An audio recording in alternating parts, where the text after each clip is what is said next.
ALP അതുപോലെ തന്നെ RPF technician പിന്നെ എന്താ JEE ഈ 4 എക്സാം ഡേറ്റ്സ് വന്നേക്കുന്നത്. ആകെ 45 ദിവസത്തിനടുത്തേ ഉള്ളത് നമ്മുടെ ALP എക്സാംസിന്. നിങ്ങൾ GK കറണ്ട് പോലത്തെ ടോപ്പിക്കാ അത് നിങ്ങൾ പഠിക്കാൻ പോയി കഴിഞ്ഞാൽ ഈ 45-50 ദിവസം കൊണ്ട് തീരുമോ? എത്ര ടൈം എടുക്കും ഇത് ചെയ്യാനായിട്ട്? ഞാനിത് പെട്ടെന്ന് വരെ ചെയ്ത് കഴിഞ്ഞു. നിങ്ങളിത് പെന്നും ഉപയോഗിച്ചൊക്കെ ചെയ്യുമ്പോൾ എത്ര ടൈം എടുക്കും നിങ്ങൾക്ക് ആൻസർ ചെയ്യുക? ഇതിൻ്റെയൊക്കെ വല്ല ആവശ്യമുണ്ടോ ഈ ക്വസ്റ്റ്യൻ ചെയ്യാനായിട്ട്? ഇല്ലെന്ന് ഞാൻ പറയും. നിങ്ങളൊരു റെയിൽവേ ഉദ്യോഗസ്ഥരാണെന്ന് ആഗ്രഹിക്കുന്ന ആളാണെങ്കിൽ, കഷ്ടപ്പെടാൻ തയ്യാറാണെങ്കിൽ 45-50 ദിവസം നിങ്ങൾ ഈ ബാച്ചിൽ ജോയിൻ ചെയ്യുക.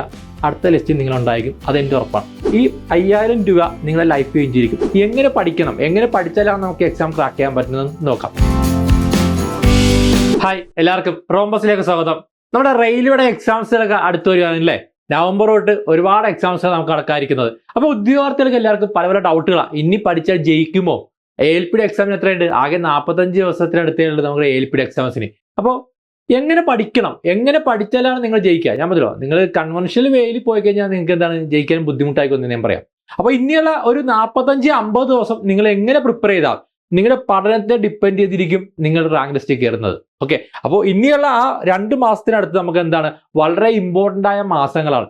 ഓരോ ദിവസവും ഓരോ മണിക്കൂറും എന്താണ് നിങ്ങളെ സംബന്ധിച്ച് നിങ്ങളുടെ ജീവിതത്തിൽ എന്താണ് വളരെ ഇമ്പോർട്ടൻ്റ് ആണ്. അപ്പോൾ നിങ്ങൾ പഠിക്കുന്ന രീതി എങ്ങനെയായിരിക്കണം എന്നാണ് ഞാൻ പറയാൻ പോകുന്നത്. ഓക്കെ, അപ്പോൾ ഇന്ന് ഞാൻ നിങ്ങൾക്ക് മാത്സ് അതുപോലെ റീസണിങ് അതുപോലെ GK സബ്ജക്ട്സ് എങ്ങനെ പഠിക്കണം, എങ്ങനെ പഠിച്ചാലാണ് നമുക്ക് എക്സാം ക്രാക്ക് ചെയ്യാൻ പറ്റുന്നത് നോക്കാം. അപ്പോൾ അതിന് മുമ്പായിട്ട് ഒരു കാര്യം പറഞ്ഞോട്ടെ, നമ്മുടെ എല്ലാത്തിനും നമ്മൾ ALP അതുപോലെ തന്നെ RPF അതുപോലെ ടെക്നീഷ്യൻ പിന്നെ എന്താ JEE ഈ 4 എക്സാമിൻ്റെ നമുക്ക് എന്ത് വന്നിരിക്കണം എക്സാം ഡേറ്റ്സ് വന്നേക്കുന്നത്. അപ്പോൾ ഈ 4 എക്സാംസിനും നമുക്ക് ക്രാഷ് കോഴ്സസ് സ്റ്റാർട്ട് ചെയ്യുന്നുണ്ട്. അപ്പോൾ ക്രാഷ് കോഴ്സിൽ നിങ്ങൾ എന്താ പഠിപ്പിക്കുന്നതെന്ന് ഞാൻ പറഞ്ഞുതരാം. ഞാൻ പറഞ്ഞല്ലോ, ഇവിടെ നമുക്ക് എക്സാം ഓറിയന്റഡ് ആയിട്ട് പഠിച്ചാൽ മാത്രമേ ഇനി നിങ്ങൾക്ക് ജയിക്കാൻ സാധിക്കുള്ളൂ. നിങ്ങൾ ഓരോ ചാപ്റ്ററും അല്ലെങ്കിൽ എടുത്തു വെച്ച് പഠിക്കാൻ പോയാൽ നിങ്ങൾക്ക് എന്ത് ചെയ്യാൻ പറ്റില്ല. ഒരിക്കലും ഈ 45 ദിവസത്തോളം നിങ്ങൾക്ക് ഫുൾ സിലബസ് കവർ ചെയ്യാൻ പറ്റത്തില്ല. നിങ്ങൾക്ക് എക്സാംസ് ക്രാക്ക് ചെയ്യാൻ പറ്റത്തില്ല.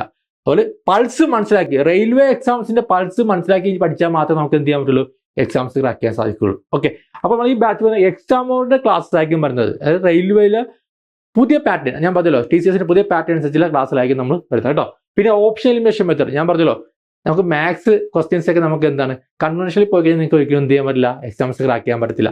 ഇന്നത്തെ ക്ലാസ്സിൽ ഞാൻ നിങ്ങൾക്ക് മാത്സ് എങ്ങനെ ഓപ്ഷൻ എലിമിനേഷനിൽ കണ്ടുപിടിക്കാം, അത് അഡ്വാൻസ് മാത്സ് ആയിക്കോട്ടെ അരിത്തമെറ്റിക് ആയിക്കോട്ടെ എങ്ങനെ ചെയ്യുന്നതെന്ന് ഒരു ഡെമോ ക്ലാസ് ഉണ്ട്, അത് നിങ്ങൾ തീർച്ചയായിട്ടും കണ്ടിരിക്കണം കേട്ടോ.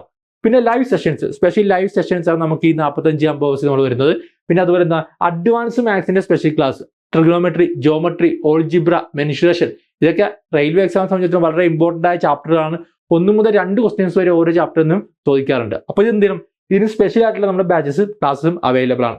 ഇനി പറഞ്ഞല്ലോ 30 mock test, full length mock test ആണ് നിങ്ങൾക്കുള്ളത്. 30 മോക്ക് ടെസ്റ്റ്. ആ 30 മോക്ക് ടെസ്റ്റിൽ തന്നെ നിങ്ങൾക്ക് എന്ത് ചെയ്യാം, ആ സെയിം കണ്ടന്റ്, അതായത് പുതിയ പാറ്റേൺ അനുസരിച്ചുള്ള കണ്ടന്റ് ആണ് ആ മോക്ക് ടെസ്റ്റ് വരുന്നത്. അപ്പോൾ അത് കറക്റ്റായിട്ട് ഫോളോ അപ്പ് ചെയ്താൽ നിങ്ങൾക്ക് എന്ത് ചെയ്യാൻ പറ്റും, എക്സാംസ് നല്ല പ്രയോജനപ്പെടുക കേട്ടോ.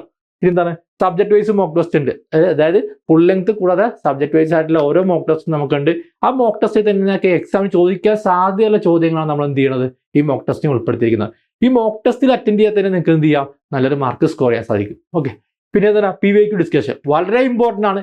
ഇനിയുള്ള ദിവസങ്ങളിൽ നിങ്ങൾ ബുക്ക് വെച്ച് ഇപ്പൊ GK ഒക്കെ ടോപ്പിക് ആണെങ്കിൽ ഞാൻ പറയുന്നു, നിങ്ങൾ GK കറണ്ട് പോലത്തെ ടോപ്പിക്കാ അത് നിങ്ങൾ പഠിക്കാൻ പോയി കഴിഞ്ഞാൽ ഈ 45-50 ദിവസം കൊണ്ട് തീരുമോ? ഒരിക്കലും ഇല്ല അല്ലെ. അപ്പോൾ അവിടെ നമ്മൾ എന്താണ് PYQ ക്വസ്റ്റ്യൻസ് എന്താ മാക്സിമം വർക്ക്ഔട്ട് ചെയ്യുക, പൾസ് മനസ്സിലാക്കി വേണം പഠിക്കാനായിട്ട്. ഓക്കെ, ഇനി പേഴ്സണൽ മെന്ററിങ് ഞാൻ പറഞ്ഞല്ലോ, പല ഉദ്യോഗാർത്ഥികൾക്കും ഇപ്പോഴും ഒരു ഐഡിയ ഇല്ല എങ്ങനെ പഠിക്കുന്ന റെയിൽവേ എക്സാംസിന്. അതാണ് മെയിൻ ആയിട്ടുള്ള കാര്യം നിങ്ങൾ പറയണം. കാരണം റെയിൽവേ എക്സാംസ് നടന്നിട്ട് 5-6 വർഷമായി. ഇപ്പോൾ പുതിയതായിട്ട് വന്ന ഉദ്യോഗാർത്ഥികൾ എഴുതിയിട്ടില്ല റെയിൽവേ എക്സാംസ്. അപ്പോൾ എങ്ങനെ പഠിക്കണം അത് പല ഉദ്യോഗാർത്ഥികൾക്ക് അറിയില്ല. അപ്പോൾ ഒരു മെന്ററുടെ സപ്പോർട്ട് ഉണ്ടെങ്കിൽ നിങ്ങൾക്ക് എന്താണ് തീർച്ചയായിട്ടും നിങ്ങൾക്ക് എന്ത് ചെയ്യാം, ഇനിയുള്ള ദിവസങ്ങളിൽ നല്ല ഫോക്കസ് ആയിട്ട് പഠിച്ചാൽ എക്സാംസ് ക്രാക്ക് ചെയ്യാൻ സാധിക്കുന്നതായിരിക്കും. പിന്നെ അതുപോലെ റെഗുലർ അസൈൻമെന്റ്സ് ഉണ്ടായിരിക്കും. ഓരോ ദിവസം നിങ്ങൾക്ക് അസൈൻമെന്റ്സ് ഉണ്ടാവും. അപ്പോൾ ഈ അസൈൻമെന്റ്സ് ഒക്കെ നിങ്ങൾ ചെയ്ത് കഴിയുമ്പോൾ എന്തായിരിക്കും, നിങ്ങൾക്ക് എന്തായിരിക്കും ഒരു 45 ദിവസം കഴിയുമ്പോൾ നിങ്ങൾക്ക് എന്തായിരിക്കും ഒരു എക്സാംസ് ക്രാക്ക് ചെയ്യാവുന്ന രീതിയിൽ നിങ്ങൾ എത്തുന്നതായിരിക്കും. ഓക്കെ, അപ്പോൾ ഞാൻ പറഞ്ഞല്ലോ, ഇതെല്ലാം ചെയ്യണമെങ്കിൽ ഈ ബാച്ചിൽ നമ്മൾ ജോയിൻ ചെയ്യണമെങ്കിൽ നിങ്ങൾ ഡെയിലി ഒരു 4-5 മണിക്കൂർ പഠിക്കാൻ ടൈമുള്ളവർ മാത്രമേ ജോയിൻ ചെയ്യാവുള്ളൂ കേട്ടോ. ഇനി പഠിക്കാൻ ടൈമില്ലെങ്കിൽ ജോയിൻ ചെയ്യണമെന്ന് ഞാൻ പറയണത് കാരണം എന്താണ്, അങ്ങനെ പഠിച്ചാൽ മാത്രമേ എക്സാംസ് ക്രാക്ക് ചെയ്യാൻ പറ്റുള്ളൂ. ഇനിയുള്ള ദിവസങ്ങളിൽ 5 മണിക്കൂർ പഠിക്കാൻ തയ്യാറാണെങ്കിൽ മാത്രമേ നമുക്ക് എന്ത് ചെയ്യാൻ പറ്റുള്ളൂ, എക്സാംസ് ക്രാക്ക് ചെയ്യാൻ സാധിക്കുള്ളൂ. ഓക്കെ, അപ്പോൾ നമ്മുടെ ക്രാഷ് ബാച്ചസ് സ്റ്റാർട്ട് ചെയ്തിട്ടുണ്ട്. എല്ലാത്തിനും അവൈലബിൾ ആണ്. ഏത് ക്രാഷ് ബാച്ചുകളൊക്കെ ഉണ്ട് നമുക്ക്, ALP ഉണ്ട്, JEE ഉണ്ട്, അതുപോലെ ടെക്നീഷ്യൻ്റെ എല്ലാത്തിനും ക്രാഷ് ബാച്ചസ് അവൈലബിൾ ആണ്. അപ്പോൾ ജോയിൻ ചെയ്യാൻ താല്പര്യമുള്ളത് എന്ത് ചെയ്യുക, ജോയിൻ ചെയ്യുക. നമ്മുടെ കോഴ്സ് ഫീസ് വരുന്നത് എന്താണ്, 4,999 ആണ് കോഴ്സ് ഫീസ് വരുന്നത് കേട്ടോ. ടിൽ എക്സാം ആയിരിക്കും ഇതിന്റെ വാലിഡിറ്റി വരുന്നത്. ഓക്കെ, അപ്പോൾ ഞാൻ പറഞ്ഞു ഈ 5000 രൂപ 4,999 എന്തായിരിക്കും നിങ്ങളുടെ ലൈഫ് ചേഞ്ച് ചെയ്യിക്കുക എന്ന് ഞാൻ തീർച്ചയായിട്ടും ഉറപ്പുവരുന്നു. ഈ ബാച്ച് ജോയിൻ ചെയ്താൽ നിങ്ങൾക്ക് എന്തായിരിക്കും, നിങ്ങൾ റാങ്ക് ലിസ്റ്റിൽ കയറിയിരിക്കും. നിങ്ങൾ പഠിക്കാൻ തയ്യാറാണെങ്കിൽ, ഞാൻ പ്രത്യേകം എടുത്ത് പറയുന്നു, 5 മണിക്കൂർ പഠിക്കാൻ തയ്യാറായ സമയമില്ലാത്തവൻ ഈ ബാച്ച് ജോയിൻ ചെയ്യരുത്. പ്രയോജനമില്ല, വെറുതെ കാശ് വേണ്ട. പക്ഷേ ഈ ബാച്ച് ജോയിൻ ചെയ്യുകയാണെങ്കിൽ നിങ്ങൾക്ക് എന്തായിരിക്കും, തീർച്ചയായിട്ടും നിങ്ങൾക്ക് റിസൾട്ട് ഉണ്ടാവും, നിങ്ങളുടെ ലൈഫ് ചേഞ്ച് ചെയ്യും. ഓക്കെ, ഞാൻ പറഞ്ഞല്ലോ ഇത് ക്രാഷ് ബാച്ച് ആയതുകൊണ്ട് നമുക്ക് എന്താ 4,999 കോഴ്സ് വന്ന റോംബസിന്റെ കോഴ്സുകൾ എപ്പോഴും എന്തായിരിക്കും, ഹൈ ആയിരിക്കും അല്ലെ. നിങ്ങൾക്ക് എന്താ 2,000 3,000 കോഴ്സ് ഉണ്ടാവും. അതേസമയത്ത് റോംബസ് എത്രയായിരിക്കും, 15,000 18,000 ആയിരിക്കും. അതെന്തുകൊണ്ടാണ് നിങ്ങൾ ചിന്തിച്ചാൽ മതി. ഞങ്ങൾ കൊടുക്കുന്ന ക്ലാസ്സുകൾ എന്താണ്, നല്ല നല്ല ക്ലാസ്സുകൾ ഞങ്ങൾ കൊടുക്കും. ഓപ്ഷൻ എലിമിനേഷൻ മെത്തേഡ് ഞങ്ങൾ പഠിപ്പിക്കുന്നത്. എക്സും വൈയും ഒക്കെ വെച്ചാൽ ഞങ്ങൾ ക്ലാസ് ചെയ്യണം. ഞങ്ങൾ എന്താ, നിങ്ങൾക്ക് എങ്ങനെ പെട്ടെന്ന് ക്യാച്ച് ചെയ്യാം, പെട്ടെന്ന് എങ്ങനെ ഓപ്ഷൻ ആൻസർ ക്യാച്ച് ചെയ്യാം, അങ്ങനെയാണ് ഞങ്ങൾ പഠിപ്പിക്കുന്നത്. അതുകൊണ്ട് തന്നെ ഞങ്ങളുടെ കോഴ്സ് ഫീസും ഡിഫറെന്റ് ആയിരിക്കുന്നത്. ഓക്കെ, അപ്പോൾ പല ഉദ്യോഗാർത്ഥികളും എന്താ കോഴ്സ് ഫീസുകൾ കുറഞ്ഞിടത്ത് പോയി ജോയിൻ ചെയ്തിട്ട് പിന്നെ റിട്ടേൺ വരുന്നുണ്ട്. അപ്പോൾ എനിക്ക് നിങ്ങളോട് പറയാനുള്ളത്, നിങ്ങൾ ചിന്തിച്ചിട്ട് മാത്രം ജോയിൻ ചെയ്യുക. ഓക്കെ, ഞാൻ പറഞ്ഞു ഈ 5000 രൂപ നിങ്ങളുടെ ലൈഫ് ചേഞ്ച് ചെയ്തിരിക്കും, നിങ്ങൾക്ക് പഠിക്കാൻ തയ്യാറാണെങ്കിൽ മാത്രം. ഓക്കെ, അപ്പോൾ നമുക്ക് നോക്കാം ഈ ബാച്ചിൽ നിങ്ങൾക്ക് എന്തൊക്കെയാണ് കിട്ടുന്നതെന്ന്, അവരെങ്ങനെ നമുക്ക് ചെയ്യുന്നത് നോക്കാം. ഇവിടെ ശ്രദ്ധിക്കാനുള്ളത്, ഞാൻ പറഞ്ഞല്ലോ മാത്സ്, റീസണിങ്, ജനറൽ അവയർനെസ്, ഈ 3 സെഷൻസ് ആണ് നമുക്ക് എക്സാംസിൽ പഠിക്കാനുള്ളത്. അപ്പൊ ഈ 2 മാസം അല്ലെങ്കിൽ 1.5 മാസമേ നമുക്ക് ടൈമുള്ളൂ അല്ലെ. ഈ ടൈമുള്ളിൽ നമുക്ക് ഇത് ഇങ്ങനെ പഠിച്ചെടുക്കും എന്ന് നമുക്ക് നോക്കുന്നത്. മാത്സ് ക്വസ്റ്റ്യൻസ് ഒക്കെ നമുക്ക് പറയുകയാണെങ്കിൽ, മാത്സ് ക്വസ്റ്റ്യൻസ് എങ്ങനെയാണ് നമുക്ക് പഠിക്കേണ്ടത്, നമുക്ക് കൺവെൻഷണൽ വേയിൽ പോയി കഴിഞ്ഞാൽ നമുക്ക് ഒരുപാട് ടൈം എടുക്കും. നമ്മൾ എല്ലാവരും ഫെയിൽ ആയി പോകാൻ കാരണം എന്താണ്, മാത്സ് റീസണിങ്ങിൽ എന്താണ്, ടൈം കൂടുതൽ കൺസ്യൂം ചെയ്യേണ്ട. അപ്പോൾ നമ്മൾ ഓപ്ഷൻ എലിമിനേഷൻ മെത്തേഡ് നമ്മൾ അറിഞ്ഞിരിക്കുന്നത്, തീർച്ചയായിട്ടും കാൽക്കുലേഷൻ സ്പീഡ് ഉണ്ടായിരിക്കണം. എങ്കിൽ മാത്രമേ കൃത്യസമയത്തിനുള്ളിൽ എല്ലാ ക്വസ്റ്റ്യൻസും ചെയ്യാൻ സാധിക്കുള്ളൂ. അതെങ്ങനെയാണെന്നുള്ള ഒരു 3 വീഡിയോസ് ഞാൻ ഇവിടെ ഡെമോ വരുന്നുണ്ട്, നിങ്ങളൊന്ന് കണ്ടു നോക്കുക. അഡ്വാൻസ് ലെവലിന്റെ മാത്സിന്റെ ക്ലാസ്സുകളുണ്ട്. അപ്പോൾ കാണുമ്പോൾ നിങ്ങൾക്ക് തീർച്ചയായിട്ടും മനസ്സിലാവും എങ്ങനെ ചെയ്യണം, എങ്ങനെയാണ് പഠിക്കേണ്ടത് എന്നുള്ള ഈ ദിവസങ്ങളിൽ. പിന്നെ റീസണിങ് നിങ്ങൾക്ക് എല്ലാവർക്കും ചെയ്യാൻ സാധിക്കുന്ന ഒരു ക്വസ്റ്റ്യൻ ആണ്. വളരെ സിമ്പിൾ ആണ്. നമ്മുടെ ഇന്റലിജൻസ് ആണ് അവിടെ യൂസ് ചെയ്യണത്. പക്ഷെ ഞാൻ പറഞ്ഞല്ലോ, ഈ റീസണിങ് ക്വസ്റ്റ്യൻസ് എല്ലാവർക്കും ചെയ്യാൻ സാധിക്കുമെങ്കിലും പലരും എന്താണ്, ടൈം കൂടുതൽ കൺസ്യൂം ചെയ്യുന്നു. ചിലർ 10 സെക്കൻഡ് കൊണ്ട് ചെയ്യുന്നു ആ ക്വസ്റ്റിനെ, ചിലവരെന്ത് 1 മിനിറ്റ് എടുക്കും, ചിലർ 2 മിനിറ്റ് കൊണ്ട് എടുക്കുന്നത്. അപ്പൊ അങ്ങനെ ചെയ്തിട്ട് കാര്യമില്ല. കോമ്പറ്റേറ്റീവ് എക്സാംസിൽ നമുക്ക് എങ്ങനെ എത്രയും പെട്ടെന്ന് ഉത്തരം കണ്ടുപിടിക്കുന്നവനാണ് എന്ത് ചെയ്യണം, എക്സാംസ് ക്രാക്ക് ചെയ്യണത്. അപ്പൊ അതെങ്ങനെയാണ്, എങ്ങനെ നമുക്ക് പെന്നൊക്കെ ഉപയോഗിക്കാതെ ആൻസർ കണ്ടെത്താം, അതാണ് നമ്മൾ റോംബസി പഠിപ്പിക്കുന്നത്. ഓക്കെ, നിങ്ങൾ ഞങ്ങളുടെ വീഡിയോസ് കണ്ടാൽ മനസ്സിലാവും എങ്ങനെയാണ് ക്ലാസ്സുകൾ എന്നുള്ളത്. ഇനി GK, പല ഉദ്യോഗാർത്ഥികൾക്ക് വല്ല ഡൗട്ടാണ് GK എങ്ങനെ പഠിക്കണമെന്ന്. GK വളരെ ഇമ്പോർട്ടന്റ് തന്നെയാണ് റെയിൽവേ എക്സാംസിൽ അല്ലെ. GK എന്തുണ്ട്, ഹിസ്റ്ററി ഉണ്ട്, ജോഗ്രഫി ഉണ്ട്, പൊളിറ്റി ഉണ്ട്, എക്കണോമിക്സ് ഉണ്ട്, സയൻസ് ഉണ്ട് അല്ലെ. ഇതൊക്കെ എങ്ങനെ പഠിക്കും, കറണ്ട് അഫയേഴ്സ് ഒക്കെ ഏതാണ് ഇമ്പോർട്ടന്റ്, ഇത് ആർക്കും അറിയത്തില്ല. വെറുതെ ഒരു ഗൈഡ് വാങ്ങിച്ചിട്ട് പഠിക്കാൻ ശ്രമിക്കുകയാണ്. അങ്ങനെ പഠിക്കാൻ ശ്രമിച്ചാൽ നിങ്ങൾ തന്നെ ആലോചിച്ച് നോക്കുക, നിങ്ങൾക്ക് എക്സാം ക്രാക്ക് ചെയ്യാൻ സാധിക്കുമോ? ഈ കുറഞ്ഞ ഷോർട്ട് ടൈമിനുള്ളിൽ ഫുൾ പഠിച്ചു തീർക്കാൻ പറ്റുമോ? ഒരിക്കലും ഇല്ല അല്ലെ. അപ്പൊ ഞാൻ അതാണ് പറയണത്, നമുക്ക് എപ്പോഴും എന്താ, ഒരു ഏതൊരു എക്സാമിന് പ്രിപ്പയർ ചെയ്യുമ്പോൾ നമ്മൾ എന്താണ്, ആ എക്സാമിന്റെ പൾസ് മനസ്സിലാക്കണം. റെയിൽവേ എക്സാംസിന് റെയിൽവേ എങ്ങനെ ക്വസ്റ്റ്യൻസ് വയ്ക്കുന്നത്, റെയിൽവേ റിപ്പീറ്റഡ് ക്വസ്റ്റ്യൻസ് എങ്ങനെയാണ്, റെയിൽവേ ഫോക്കസ് ചെയ്യുന്ന മേഖലകൾ, അതായത് ഫോക്കസ് ചെയ്യുന്ന ടോപ്പിക്സുകൾ നമ്മൾ എന്ത് ചെയ്യണം, കൂടുതൽ ഇമ്പോർട്ടൻസ് പഠിക്കണം. അപ്പൊ അതാണ് ഞങ്ങൾ ഈ ബാച്ചിൽ നിങ്ങളെ പഠിപ്പിക്കുന്നത്. റിപ്പീറ്റഡ് ആയി ചോദിക്കുന്ന മേഖലകളും റെയിൽവേ കൂടുതൽ ഇമ്പോർട്ടൻസ് കൊടുക്കുന്ന സെഷൻസാണ് നമ്മൾ എന്ത് ചെയ്യണം, ഈ ബാച്ചിൽ പഠിപ്പിക്കുന്നത്. ഇമ്പോർട്ടൻസ് കൊടുക്കാത്ത മേഖല നിങ്ങൾ പഠിക്കേണ്ടതേ, വെറുതെ എന്തിനാ ആവശ്യമില്ലാത്ത കാര്യങ്ങൾ പഠിച്ച് സമയം കാണുന്നത്. ആവശ്യമില്ലാത്ത കാര്യങ്ങൾ പഠിക്കുമ്പോഴാണ് നമുക്ക് എന്തിനാ മറവി സംഭവിക്കുന്നത്. അപ്പൊ നമ്മൾ എന്ത് ചെയ്യുക, ആവശ്യമുള്ളത് മാത്രം പഠിക്കാം. അതാണ് നമ്മൾ എന്ത് ചെയ്യണം, ഈ ബാച്ചിൽ നിങ്ങളെ പഠിപ്പിക്കുന്നത്. അതിന് നിങ്ങൾ ആദ്യം ചെയ്യേണ്ടത് എന്താണെന്ന് വെച്ച് കഴിഞ്ഞാൽ, നിങ്ങൾ സെൽഫായിട്ട് പ്രിപ്പയർ ചെയ്യുന്ന ഉദ്യോഗാർത്ഥിയാണ് ഞാൻ പറയുന്നത്. PYQ, previous year questions maximum നോക്കുക. അപ്പൊ നിങ്ങൾക്ക് ഐഡിയ കിട്ടും എങ്ങനെയാണ് റെയിൽവേ ക്വസ്റ്റ്യൻസ് ചോദിക്കുന്നത്, ഏത് മേഖലകളിൽ ഇമ്പോർട്ടൻസ് എടുത്ത് പഠിക്കണമെന്നാണ്. ഓക്കെ, അപ്പൊ നമ്മുടെ ഈ ക്ലാസ്സിൽ എന്താ, എല്ലാത്തിന്റെ ഓരോ ടോപ്പിക്കിന്റെ സബ്ജക്ട് വൈസ് നിങ്ങൾക്ക് എന്തുണ്ടായിരിക്കും, PYQ സെഷൻസ് ഉണ്ടായും. ആ PYQ സെഷൻ തന്നെ നിങ്ങൾ നല്ല ഫോക്കസ് പഠിച്ചതിനെ നിങ്ങൾക്ക് മനസ്സിലാക്കാൻ സാധിക്കും എങ്ങനെ പഠിക്കണമെന്നുള്ളത്. ഓക്കെ, അപ്പോൾ GK എങ്ങനെയാണ് ഫോക്കസ്ഡ് ആയിട്ട് വേണം നമ്മൾ പഠിക്കാനായിട്ട്. ഓക്കെ, അപ്പോൾ ഇങ്ങനെയാണ് നമ്മുടെ ഈ ബാച്ചിൽ ക്ലാസ്സസ് വരുന്നത്. ഓക്കെ, അപ്പോൾ ഇനി നമുക്ക് എങ്ങനെയാണ് നമുക്ക് മാത്സിന്റെ ക്വസ്റ്റ്യൻസ് സിമ്പിൾ ആയിട്ട് ചെയ്യാൻ നോക്കാം. ഇത് നോക്കാം, നമ്മുടെ പ്രീവിയസ് ഇയർ ക്വസ്റ്റ്യൻ ആണ്. ശ്രദ്ധിക്കുക നിങ്ങൾ, the largest 5-digit number which one divided by 5, 6, 7 gives remainder 2 in each case, what is the number? ഈ ക്വസ്റ്റ്യൻ വന്നിട്ടേക്കണേ. ഇങ്ങനെ വരുമ്പോൾ സാധാരണ ഉദ്യോഗത്തിൽ എന്താണ്, LCM ഒക്കെ കണ്ടുപിടിച്ച് ചെയ്യാൻ പറ്റും അല്ലെ. പക്ഷെ ഞാൻ പറഞ്ഞു, നിങ്ങൾ വേറെ ഏത് പ്ലാറ്റ്ഫോമിൽ ജോയിൻ ചെയ്ത ഉദ്യോഗാർത്ഥി ആക്കിയിട്ട് നിങ്ങൾക്ക് തീർച്ചയായിട്ടും മനസ്സിലായി കാണുമെന്ന് എനിക്ക് വിചാരിക്കുന്നു അല്ലെ. നിങ്ങളവിടെ പഠിപ്പിക്കുന്നത് എന്താണ്, Xഉം Y ഒക്കെ ഇട്ടുണ്ടാ. കാരണം ഈ കേരളത്തിലെ പ്ലാറ്റ്ഫോമിൽ എങ്ങനെ പഠിപ്പിക്കുന്നത് എനിക്ക് തീർച്ചയായിട്ടും അറിയാം, എനിക്കറിയാം എങ്ങനെ പഠിപ്പിക്കുന്നത് എന്നുള്ളത്. അപ്പോൾ അങ്ങനെ പഠിച്ച ഉദ്യോഗാർത്ഥിയാണെങ്കിൽ നിങ്ങൾ പറയാണ് അത് തെറ്റായ രീതിയാണ്. നമ്മുടെ ഈ ക്വസ്റ്റ്യൻ കണ്ടുപിടിക്കാൻ LCM ഒന്നും നിങ്ങൾ കണ്ടുപിടിക്കേണ്ട ആവശ്യമില്ല, നിങ്ങളുടെ ഇന്റലിജൻസ് മാത്രം യൂസ് ചെയ്താൽ മതി. അത് നിങ്ങൾക്ക് എന്ത് ചെയ്യണം, കോൺസെപ്റ്റിൽ കൃത്യമായിട്ട് അറിഞ്ഞിരിക്കണം. ഇവിടെ നിങ്ങൾ ശ്രദ്ധിക്കുക, 5ഉം 6ഉം 7ഉം വെച്ച് ഡിവൈഡ് ചെയ്യുമ്പോൾ റിമൈൻഡർ 2 വരുന്നതാണ്. ഇപ്പൊ 4 ഓപ്ഷൻസ് നമ്മുടെ ക്വസ്റ്റ്യനിലുള്ള അല്ലെ. അപ്പൊ ഇതിന് ഓപ്ഷൻ എങ്ങനെ എലിമിനേഷൻ ചെയ്യാൻ പറ്റും നോക്കാം. 5 വെച്ച് ഡിവൈഡ് ചെയ്യുമ്പോൾ റിമൈൻഡർ എത്ര പറഞ്ഞേക്കണത്, 2 പറഞ്ഞേക്കണത്. 5 വെച്ച് ഡിവൈഡ് ചെയ്യുമ്പോൾ റിമൈൻഡർ 2 വരണം. നിങ്ങൾ ശ്രദ്ധിക്കേ, 5 വെച്ച് ഡിവൈഡ് ചെയ്യുമ്പോൾ റിമൈൻഡർ 0 എന്ന് വെച്ചാൽ എന്തായിരിക്കും 5ന്റെ മൾട്ടിപ്പിൾ ആയിരിക്കണം. അപ്പൊ 5ന്റെ മൾട്ടിപ്പിൾ ആണെങ്കിൽ ലാസ്റ്റ് എന്തായിരിക്കും ഒന്നെങ്കിൽ 0 അല്ലെങ്കിൽ 5 വരണം അല്ലെ. 5, 10, 15, 20 അല്ലെ, ഇതൊക്കെ 5ന്റെ മൾട്ടിപ്പിൾ 0 അല്ലെങ്കിൽ 5 ആയിരിക്കും അവസാനമാക്കാം. റിമൈൻഡർ 2 വരണമെങ്കിൽ എന്തായിരിക്കണം ലാസ്റ്റ് ഡീറ്റ് എന്ത് വരണം ഒന്നെങ്കിൽ 0 + 2 2 അല്ലെങ്കിൽ എന്തായിരിക്കണം 5 + 2 7 ആയിരിക്കും. അത് ഏതൊരു നമ്പറിനെയും 5 വെച്ച് ഡിവൈഡ് ചെയ്യുമ്പോൾ റിമൈൻഡർ 2 വരണമെങ്കിൽ എന്തായിരിക്കണം അവസാനം ആക്കം എന്തായിരിക്കണം ഒന്നെങ്കിൽ 2 അല്ലെങ്കിൽ എന്തായിരിക്കണം 7 ആയിരിക്കും അല്ലെ. 12 5 വെച്ച് ഡിവൈഡ് ചെയ്യുമ്പോൾ എന്തായിരിക്കും റിമൈൻഡർ എത്ര ആയിരിക്കും 2 ആയിരിക്കും അല്ലെ. 27 5 വെച്ച് ഡിവൈഡ് ചെയ്യുമ്പോൾ റിമൈൻഡർ എത്ര ആയിരിക്കും 2 ആയിരിക്കും അല്ലെ. അപ്പോൾ ആ ഒരു ഐഡിയ അറിഞ്ഞാൽ നിങ്ങൾക്ക് എന്താണ് ഈ ഓപ്ഷനിൽ നിങ്ങൾക്ക് ആൻസർ കണ്ടെത്താൻ സാധിക്കും. അപ്പോൾ നോക്കിയേ ഒന്നെങ്കിൽ നമ്മുടെ ആൻസറിന്റെ അവസാനമൊക്കെ 2 അല്ലെങ്കിൽ 7 ആയിരിക്കും. ഇവിടെ നോക്കിയേ ആൻസറിന്റെ ലാസ്റ്റ് ഒക്കെ എത്ര 8. ദർഫോർ ഇത് നമുക്ക് ആൻസർ ചെയ്യാം. ഇവിടെ 8 നമുക്ക് ഇത് ക്യാൻസൽ ചെയ്യാം. 2 ഓപ്ഷൻ ഇവിടെ നമുക്ക് ക്യാൻസൽ ചെയ്യാം. ഇവിടെ നോക്കിയേ ഈ 2 ഓപ്ഷനിൽ എന്താണ് 2 വന്നേക്കണം. ഓക്കെ, അപ്പോൾ ഓപ്ഷൻ ബിയോ ഡിയോ ആയിരിക്കും നമ്മുടെ ആൻസർ. ഫസ്റ്റ് തന്നെ നമുക്ക് മനസ്സിലാക്കാം. ഓക്കെ, ഇനി അടുത്ത നോക്കുക നിങ്ങൾ 6 വെച്ച് ഡിവൈഡ് ചെയ്യുമ്പോൾ എന്താന്ന് പറഞ്ഞേക്കണം റിമൈൻഡർ എത്ര തന്നെയാണ് 2 തന്നെയാന്ന് പറഞ്ഞേക്കണം അല്ലെ. 6 നമുക്ക് എങ്ങനെ എഴുതാം 2 × 3 എഴുതാം. അപ്പോൾ 3 എടുക്കണം. 3 വെച്ച് ഡിവൈഡ് ചെയ്യുമ്പോൾ റിമൈൻഡർ 2. 3 വെച്ച് ഡിവൈഡ് ചെയ്യുമ്പോൾ റിമൈൻഡർ 2 എന്ന് വെച്ചാൽ എന്തായിരിക്കും സം ഓഫ് ഡിസ് എന്തായിരിക്കും 2 അല്ലെ. സം ഓഫ് ഡിവിഷൻ എന്തായിരിക്കും ഇപ്പൊ നോക്കാം. സം ഓഫ് ഡിവിഷൻ എന്തായിരിക്കും ഡിവൈഡ് ബൈ 2m എന്തായിരിക്കും 3m എന്തായിരിക്കും റിമൈൻഡർ 2 എണ്ണം. ഇവിടെ നോക്കാം. ഇവിടെ നമുക്ക് 9 ഒക്കെ 3ന്റെ മൾട്ടിപ്പിൾ കട്ട് ചെയ്ത് കളയാം. പിന്നെ 7 + 2 9. 9നെ 3 വെച്ച് ഡിവൈഡ് ചെയ്യുമ്പോഴേക്ക് റിമൈൻഡർ 0 വരണ്ട. ശരിക്കും റിമൈൻഡർ എന്താ 2 വരേണ്ടത്. അപ്പൊ നമ്മുടെ ആൻസർ ബി ആണോ അല്ല. ദർഫോർ ഓപ്ഷൻ ബി അല്ല. ഇനി നോക്കിയോ 9 ആൻസർ ചെയ്യാം. 6 + 2 എത്ര 8. 8 ഡിവൈഡ് ബൈ 3 ചെയ്യുമ്പോൾ എത്ര വരും റിമൈൻഡർ 2 വരും. നമുക്ക് വേണ്ടത് 2. ദർഫോർ നമ്മുടെ ആൻസർ എത്ര ഓപ്ഷൻ ഡി. ഇത്രയല്ലേ. നിങ്ങൾ LCM കണ്ടുപിടിക്കേണ്ട ഒന്നും കണ്ടുപിടിക്കേണ്ട. നിങ്ങൾക്ക് എന്താണ് അഡ്വാൻസ് ലെവലുള്ള ഇതുപോലത്തെ എന്ത് ക്വസ്റ്റ്യൻസ് ഉണ്ടായാലും നിങ്ങൾക്ക് എന്താണ് ഞാൻ നിങ്ങളെ പഠിപ്പിക്കുന്നത് എന്തായിരിക്കും ഓപ്ഷൻ എലിമിനേഷൻ. അത് നിങ്ങൾക്ക് ഞാൻ ക്ലാസ് കണ്ടുനോക്കിയാൽ അറിയാം. നിങ്ങളിപ്പോൾ ചേർന്ന പ്ലാറ്റ്ഫോമിലോ വേറെ വീഡിയോസ് കണ്ടാൽ അറിയാൻ പറ്റും എങ്ങനെയാണ് റോംബസ് ഡിഫറെന്റ് ആവുന്നത്. അപ്പോൾ ഇതുപോലെ പഠിക്കാൻ മക്കളെ. ഇതുപോലെ പഠിച്ചാൽ മാത്രം നിങ്ങൾക്ക് ഇനിയുള്ള ഒരു 1.5-2 മാസം പഠിച്ചാൽ മാത്രമേ എക്സാംസ് ക്രാക്ക് ചെയ്യാൻ സാധിക്കുള്ളൂ. ഓക്കെ, ഇനി അടുത്ത അഡ്വാൻസ് മാത്സിലേക്ക് വന്നു കഴിഞ്ഞാൽ പലർക്കും പേടിയാ. ട്രിഗ്നോമെട്രി, ജോമെട്രി, ഓൾജിബ്ര എന്നൊക്കെ കേൾക്കുമ്പോൾ വളരെ സിമ്പിൾ ആണ്. ഞാൻ നിങ്ങൾക്ക് കാണിച്ചു തരാം എങ്ങനെയാണെന്നുള്ളത്. ഓക്കെ, ഇത് ഓൾജിബ്രയുടെ ക്വസ്റ്റ്യൻ ആട്ടോ, പ്രീവിയസ് ഇയർ ക്വസ്റ്റ്യൻ ആണ്. അപ്പോൾ ഇതിന്റെ ആൻസർ എങ്ങനെയാണെന്ന് നിങ്ങൾ പറഞ്ഞു. ഇവിടെ നോക്കാം. a³ + b + c divide by a - b a - c എന്നൊക്കെ കൊടുത്തേക്കേട്ടാ.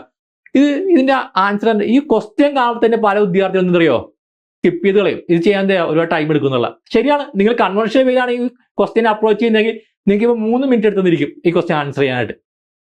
അങ്ങനെ ചെയ്യുന്നത് നിങ്ങൾക്ക് ഒരു പ്രയോജനം ഇല്ല. അത് നല്ല വിട്ടുകളയാം. നിങ്ങൾക്ക് ഒരു കാര്യം ചെയ്യാം, ഒന്നെങ്കിൽ വിട്ടുകളയാം അല്ലെങ്കിൽ എന്ത് ചെയ്യാം ട്രിക്സുകൾ പഠിക്കാം. ഈ ക്വസ്റ്റ്യൻ ചെയ്യാൻ ശരിക്കും എത്ര മിനിറ്റ് വേണം 20 സെക്കൻഡ് വേണ്ടെന്ന് ഞാൻ പറഞ്ഞു. 20 സെക്കൻഡിനുള്ളിൽ നിങ്ങൾക്ക് ഇനി ആൻസർ കണ്ടെത്താം. ഓക്കെ, എങ്ങനെയാണെന്ന് നമുക്ക് നോക്കാം.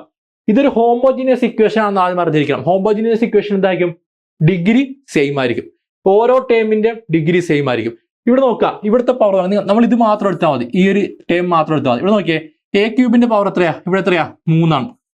ഇവിടെ b + c പവർ എത്രയാ 1 ആണ്. അപ്പൊ 3a + 1 ന്യൂമറേറ്റർ. ഡിനോമിനേറ്റർ എത്രയാണ് a - b പവർ എത്രയാ 1. അപ്പൊ 1 പ്ലസ് a - c പവർ എത്രയാ 1. അപ്പൊ 1 + 1 അപ്പൊ എത്രയാ 4 എത്ര 2 എന്ന് പറ്റും. അപ്പൊ എത്ര 4 - 2 = 2 എന്ന് കിട്ടും. ദർഫോർ നമ്മൾ മനസ്സിലാക്കുക ഹോമോജീനിയസ് ഇക്വേഷൻ എന്തായിരിക്കും ക്വസ്റ്റ്യന്റെ ഡിഗ്രി ആൻസറിന്റെ ഡിഗ്രി എന്തായിരിക്കും സെയിം ആയിരിക്കും. ഇവിടെ ക്വസ്റ്റ്യന്റെ ഡിഗ്രി 2 ആണെങ്കിൽ ആൻസറിന്റെ ഡിഗ്രി എന്തായിരിക്കും 2 തന്നെയായിരിക്കും. ഇനി ഓപ്ഷനിലേക്ക് നോക്കുക. ആൻസറിന്റെ ഡിഗ്രി 2 ഉള്ള ഏതാണെന്നുള്ളത് ഇവിടെ നോക്കുക. ഇവിടെ എയുടെ പവർ 1 ആണ്, ബിയുടെ പവർ 1 ആണ്, സിയുടെ പവർ 1. അപ്പൊ എത്രയാ 1 + 1 + 1 എത്രയാ 3 വരും. നമുക്ക് വരുമോ ഇല്ല. നമുക്ക് വരേണ്ടത് എന്താണ് 2 വരുന്നതായിരിക്കും നമ്മുടെ ആൻസർ. ഇനി ഇവിടെ നോക്കിയേ ഇവിടെ എല്ലായിടത്തും 1 ആണ് പവർ വരുന്നത്. ദർഫോർ ഇവിടുത്തെ പവർ 1 ആണ്, ഡിഗ്രി 1 ആണ്. ദർഫോർ ഓപ്ഷൻ ബി വരത്തില്ല. ഇനി ഇവിടുത്തെ ഡിഗ്രി നോക്കിയേ ഇവിടെ 1 അപ്പൊ എത്ര എല്ലായിടത്തും 1 ആണ്. എത്ര 1 + 1 എത്ര ഇവിടെ 2 ആണ്. ദർഫോർ ഓപ്ഷൻ സി വരാം ആൻസർ. ഇനി മൂന്നാമത്തെ നോക്കിയാൽ ഇവിടെ പവർ 0. ദർഫോർ എന്താണ് ഓപ്ഷൻ ഡി വരത്തില്ല. ഒരു ഓപ്ഷന്റെ മാത്രമേ ഡിഗ്രി എത്ര ഉള്ളൂ 2 ഉള്ളൂ. അതാണ് നമ്മുടെ ആൻസർ. ഓപ്ഷൻ സി ആണ് നമ്മുടെ ആൻസർ. നിങ്ങൾ തന്നെ ആലോചിക്കുക ഈ ക്വസ്റ്റ്യൻ എത്ര സമയം എടുക്കും. നിങ്ങൾക്ക് ഈ കാര്യം അറിയാമെങ്കിൽ ഹോമോജീനിയസ് ഇക്വേഷന്റെ ഡിഗ്രിയുടെ എന്താണ് ആൻസറിന്റെ ക്വസ്റ്റ്യന്റെ സെയിം ആണെന്ന് അറിഞ്ഞു കഴിഞ്ഞാൽ നിങ്ങൾക്ക് എന്താണ് സിമ്പിൾ അല്ലേ ഇതിന്റെ ആൻസർ കണ്ടെത്തുക. നിങ്ങൾ കൺവെൻഷണൽ വേ എങ്ങനെ ചെയ്യാന്ന് ചിന്തിച്ചു നോക്കുക. ഗൂഗിളിലൊക്കെ സെർച്ച് ചെയ്ത് നോക്കുക. അപ്പൊ നിങ്ങൾക്ക് മനസ്സിലാവും എത്ര ഡിഫിക്കൽട്ട് ആണെന്നുള്ളത്. ഓക്കെ, അപ്പോൾ ഇത്രയുള്ളൂ. ഞാൻ പറഞ്ഞ സ്പെഷ്യൽ അഡ്വാൻസ്ഡ് ലൈവ് ക്ലാസ്സസ് എൻ്റെ ഉണ്ടാവും. ആ ലൈവ് ക്ലാസ്സുകളിൽ ട്രിഗണോമെട്രി ഒന്നും അറിയാത്തവനും അല്ല ജോമെട്രി ഓൾജിബ്ര ഒന്നും അറിയാത്തവനും എന്തായിരിക്കും എക്സാമിന് മാർക്ക് സ്കോർ ചെയ്യാവുന്ന രീതിയിൽ ഞാൻ ഈ 45-50 ദിവസത്തിനുള്ളിൽ നിങ്ങൾ എത്തിക്കുന്നതായിരിക്കും. ഓക്കെ, ഇനി റീസണിങ്ങിലേക്ക് വന്നാൽ ഞാൻ പറഞ്ഞില്ല ഭയങ്കര സിമ്പിളാന്ന് പറയില്ല. റീസണിങ് ഭയങ്കര സിമ്പിളാണ് അല്ലെ, വളരെ സിമ്പിളാണ്. ശരിയാണ്, സിമ്പിളാണ്. പക്ഷെ എന്താണ് ടൈം കൺസ്യൂമിങ് ആണ് റീസണിങ്ങിന്റെ പ്രശ്നം. തെറ്റിക്കാനും ചാൻസ് കൂടുതലാണ്. ഇവിടെ ഞാൻ ഡയറക്ഷന്റെ ഒരു അഡ്വാൻസ് ലെവലിലുള്ള പ്രോബ്ലം എത്തിക്കണേ. ഈ ക്വസ്റ്റ്യൻസ് പല വിദ്യാർത്ഥിനും വരച്ചാണ് ചെയ്യുന്നത്, പെന്നും പേപ്പർ ഉപയോഗിച്ച് വരച്ചാണ് ചെയ്യണത്. ഇത് വരക്കാതെ എങ്ങനെ ചെയ്യാൻ പറ്റും നിങ്ങൾ കാണിച്ചില്ല. ഒന്ന് ശ്രദ്ധിക്കുക. ഇവിടെ a person walk 10 kilometre towards north, then he turn east and walk 5 kilometre, then turn south and walk 5 kilometre എന്നൊക്കെ പറഞ്ഞേക്കണം അല്ലേ. അപ്പൊ നമ്മൾ സാധാരണ ചെയ്യുന്നത് എങ്ങനെയാണ്? നമ്മൾ പെന്നും പേപ്പർ എടുക്കുക. ഒരാൾ എന്താണ് നോർത്ത്, നമ്മളിങ്ങനെ ഡയറക്ഷനൊക്കെ എഴുതി നോക്കെ. ഡയറക്ഷൻ എങ്ങനെയാ? നോർത്ത് അല്ലെ, ഇത് സൗത്ത്, ഇത് ഈസ്റ്റ്, ഇത് വെസ്റ്റ് ആണെങ്കിൽ പേപ്പറിലൊക്കെ വരച്ചിട്ട് എന്ത് ചെയ്യും? നോർത്തിലേക്ക് ഒരാൾ 10 കിലോമീറ്റർ പോയി, നോർത്തിലേക്ക് 10 കിലോമീറ്റർ പോയേ. അതിനുശേഷം എന്താണ്? ഈസ്റ്റിലേക്ക് തിരിഞ്ഞു 5. അപ്പൊ ഈസ്റ്റിലേക്ക് ഇങ്ങനെ വരക്കും. ഈസ്റ്റിലേക്ക് എത്രയാ? 5. പിന്നെ എങ്ങോട്ടാ പോയേക്കണത്? പിന്നെ സൗത്തിലേക്ക്, താഴേക്ക് സൗത്തിലേക്ക് പോയി. പിന്നെ എത്രയാ? 5 പോയി, സൗത്തിലേക്ക് പോയി. ഓക്കെ. പിന്നെ എങ്ങോട്ട് പോയി? പിന്നെ വെസ്റ്റിലേക്ക് പോയി. വെസ്റ്റിലേക്ക് 17. വെസ്റ്റിലേക്ക് 17 പോയെന്ന് പറഞ്ഞേക്കണം. അപ്പൊ ഇവിടെ ഒരു 5 ഉണ്ട്. അപ്പൊ ഇത് എത്രയായിരിക്കും? 12 ആയിരിക്കും. അപ്പൊ 12 5 17 ടോട്ടലി. അപ്പോൾ ഇപ്പോൾ ഏത് ഡയറക്ഷനിലാണെന്ന് വെച്ചേക്കാം അല്ലെ. How far and in which direction the person from starting point.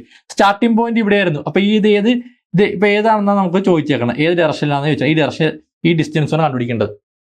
നിങ്ങൾ മനസ്സിലാക്കുക, ഇത് ടോട്ടലി എത്രയാ? 10 ആണ്. ഇത് 5 ആണ്. അപ്പൊ എത്രയാ? ഇത് 5 ആണ്. അപ്പൊ ഇത് 12 5 ആണ്. ഇതിന്റെ റൈറ്റ് ട്രയാങ്കിൾ. അപ്പൊ എന്താ? റൂട്ട് ഓഫ് എത്രയാണ്? 5 സ്ക്വയർ പ്ലസ് 12 സ്ക്വയർ എന്ന് എടുക്കും. അപ്പൊ എത്രയാ? റൂട്ട് 25 പ്ലസ് 144 റൂട്ട് 169 കിട്ടും. എത്രയാണ്? 13 എന്ന് നമ്മുടെ ആൻസർ കിട്ടും. 13. നിങ്ങൾ ചിന്തിക്കുക, എത്ര ടൈം എടുക്കും ഇത് ചെയ്യാനായിട്ട്? ഞാനിത് പെട്ടെന്ന് വരെ ചെയ്ത് കഴിഞ്ഞു. നിങ്ങളിത് പെൻ ഉപയോഗിച്ചൊക്കെ ചെയ്യുമ്പോൾ എത്ര ടൈം എടുക്കും നിങ്ങൾക്ക് ആൻസർ ചെയ്തേക്കാം? ഇതിന്റെയൊക്കെ വല്ല ആവശ്യമുണ്ടോ ഈ ക്വസ്റ്റ്യൻ ചെയ്യാനായിട്ട്? ഇല്ലെന്ന് ഞാൻ പറയും. ഇതിന്റെ ഒരാവശ്യമില്ല. ഇതൊക്കെ തെറ്റായ രീതിയാണ്. നിങ്ങൾ ഏത് ബുക്ക് നോക്കിയാലും, നിങ്ങൾ ഏത് പ്ലാറ്റ്ഫോമിൽ പഠിക്കുന്ന സ്റ്റുഡന്റ് ആയാലും ഇങ്ങനെയായിരിക്കും പഠിപ്പിച്ചേക്കുക അല്ലെ. ഉള്ളവർക്ക് അറിയാൻ പറ്റും എങ്ങനെയാണെന്നുള്ളത്. ഇത് എങ്ങനെ സിമ്പിൾ ആയിട്ട് ചെയ്യാൻ നിങ്ങൾ കാണിച്ചു തരാം എങ്ങനെയാണെന്നുള്ളത്. നമുക്ക് ചെയ്യേണ്ട കാര്യം എന്ന് വെച്ചാൽ, നമുക്ക് ഇതിന്റെ ആവശ്യമൊന്നുമില്ല ചെയ്യാനായിട്ട്. നമ്മൾ ഒരു കാര്യം മാത്രം നോക്കിയാൽ മതി. നമ്മൾ നോർത്ത് ഈസ്റ്റ് സൗത്ത് വെസ്റ്റ് നമ്മൾ എഴുതുക. നോർത്ത് ഈസ്റ്റ് സൗത്ത് വെസ്റ്റ് കേട്ടോ. ഇത് പഠിച്ചു നോക്കണേ. North east south west. ഇനി ക്വസ്റ്റ്യൻ നോക്കാം. 10 കിലോമീറ്റർ ടുവേർഡ്സ് നോർത്ത്. സ്റ്റാർട്ട് ചെയ്യുടെ 10 കിലോമീറ്റർ നോർത്ത്. അപ്പൊ നോർത്തിന്റെ താഴെ 10 എഴുതുക. പിന്നെന്താ? പിന്നെ 10 ഈസ്റ്റ്. ഈസ്റ്റിലേക്ക് എത്രയാണ്? 5 കിലോമീറ്റർ. അപ്പൊ ഈസ്റ്റിലേക്ക് എത്രയാണ്? 5. പിന്നെ അതായത് സൗത്തിലേക്ക് എത്രയാണ്? 5 കിലോമീറ്റർ. സൗത്തിന്റെ താഴെ എത്രയാണ്? 5 എഴുതുക. പിന്നെ വെസ്റ്റിലേക്ക് എത്രയാണ്? 17 കിലോമീറ്റർ. വെസ്റ്റിന് താഴെ 17 എഴുതുക. നോർത്തും സൗത്തും പെയറാണ്. എന്ത് ചെയ്യുക? അതുപോലെ എന്താണ്? ഈസ്റ്റും വെസ്റ്റും പെയറാണ്. അപ്പൊ നോർത്തും ഈസ്റ്റും എന്ത് ചെയ്യുക? ഏതിന്ന് വലുതിന്ന് ചെറുത് കൊടുത്തിട്ട് എന്ത് ചെയ്യുക? വലുതിന്റെ സ്ഥലത്ത് എഴുതുക. ഇവിടെ എത്രയാ? 10 ഉണ്ട്. ഇവിടെ 5 ഉണ്ട്. അപ്പൊ ഇവിടുത്തെ 5ഉം ഇവിടുത്തെ 5ഉം കട്ട് ചെയ്യാം. ബാക്കി എത്ര ഉണ്ടാവും? 5 ഉണ്ടാവും. ഓക്കെ. ഡിഫറൻസ് എടുക്കുക 10ന്റെ 5ന്റെ. ഇവിടുത്തെ 5ന്റെ ഈ 5ഉം ഇവിടുത്തെ 5ഉം കട്ട് ചെയ്യുക. ബാക്കി എത്ര ഉണ്ടാവും? 5 ഉണ്ടാവും. പിന്നെ ഇവിടെ 5 ഈസ്റ്റ് വെസ്റ്റ് എത്ര? 17. അപ്പൊ ഇവിടുത്തെ 5ഉം ഈ 17ന്റെ 5ഉം കട്ട് ചെയ്യുക. ബാക്കി എത്ര ഉണ്ടാവും? 12 ഉണ്ടാവും. 12 ഉണ്ടാവും. ഓക്കെ. അപ്പോൾ 5ഉം 12ഉം ആയി. എവിടെയൊക്കെയാണ് 5ഉം 12ഉം വന്നേക്കണത്? 5 വന്നേക്കണത് നോർത്തിലും 12 വന്നേക്കണത് വെസ്റ്റിലുമാണ്. അപ്പൊ നമ്മുടെ ഡയറക്ഷൻ എന്താണ്? നോർത്ത് വെസ്റ്റ് ഡയറക്ഷനാണ്. ഡയറക്ഷൻ എന്താണ്? നോർത്ത് വെസ്റ്റ് ആണ്. ദെയർഫോർ നമുക്ക് എന്ത് ചെയ്യാം? ഓപ്ഷൻ എയും ഓപ്ഷൻ ഡിയും ക്യാൻസൽ ചെയ്യാം. നോർത്ത് വെസ്റ്റ് ആണ് നമ്മുടെ ഡയറക്ഷൻ എന്ന് മനസ്സിലാക്കി. ഇനി നമുക്ക് ഡിസ്റ്റൻസ് കണ്ടുപിടിക്കണം. എത്രയാ? 13 ഉണ്ട് 5 ഉണ്ട്. ഏതാണെന്ന് കണ്ടുപിടിക്കണം. ഇവിടെ നോക്കുക. 5 12 ട്രിപ്ലറ്റ് ഞാൻ നിങ്ങളെ പഠിപ്പിക്കേണ്ടത്. 5 12 വന്നു കഴിഞ്ഞാൽ അടുത്ത ഡയറക്ഷൻ എന്തായിരിക്കും? 13 ആയിരിക്കും. 5ഉം 12ഉം വന്നു കഴിഞ്ഞാൽ അടുത്ത റൈറ്റ് ട്രയാങ്കിൾ ട്രിപ്ലറ്റ് എന്തായിരിക്കും? 13 ആയിരിക്കും. ദെയർഫോർ നമ്മൾ answer option B 13 kilometre from എത്ര? North west. ഓക്കെ. ഇത്രയേ ഉള്ളൂ. ഇതെങ്ങും വരക്കണ്ട. ഇവിടെ വെച്ചാൽ നിങ്ങൾക്ക് കട്ട് ചെയ്ത് കളയാം. ഞാൻ നിങ്ങൾക്ക് മനസ്സിലാക്കാൻ വേണ്ടി മാത്രമേ എഴുതുന്നുള്ളൂ. നിങ്ങളിവിടെ നോർത്തിൽ എത്രയാ? 10. പിന്നെന്താ? സൗത്തിൽ 5 കട്ട് ചെയ്യുക. അപ്പൊ 5 ഇവിടെ വന്നു. പിന്നെ ഈസ്റ്റിലെ ഇവിടെ 5ഉം 17 കട്ട് ചെയ്യുക. എത്രയാ? 12 വന്നു. പിന്നെ എത്രയാ? അപ്പൊ 5ഉം 12ഉം വന്നു കഴിഞ്ഞാൽ എന്തായിരിക്കും? റൈറ്റ് ട്രയാങ്കിളിൽ അടുത്ത ഹൈപ്പോട്ടനസ് എത്രയായിരിക്കും? 13 ട്രിപ്ലറ്റ്. ഇത് അറിഞ്ഞു കഴിഞ്ഞാൽ നിങ്ങൾക്ക് എന്താണ്? 10 15 20 സെക്കൻഡ് മാക്സിമം. അതിനപ്പുറം നിങ്ങൾക്ക് ഈ ക്വസ്റ്റ്യൻ എടുക്കേണ്ട ആവശ്യമില്ല.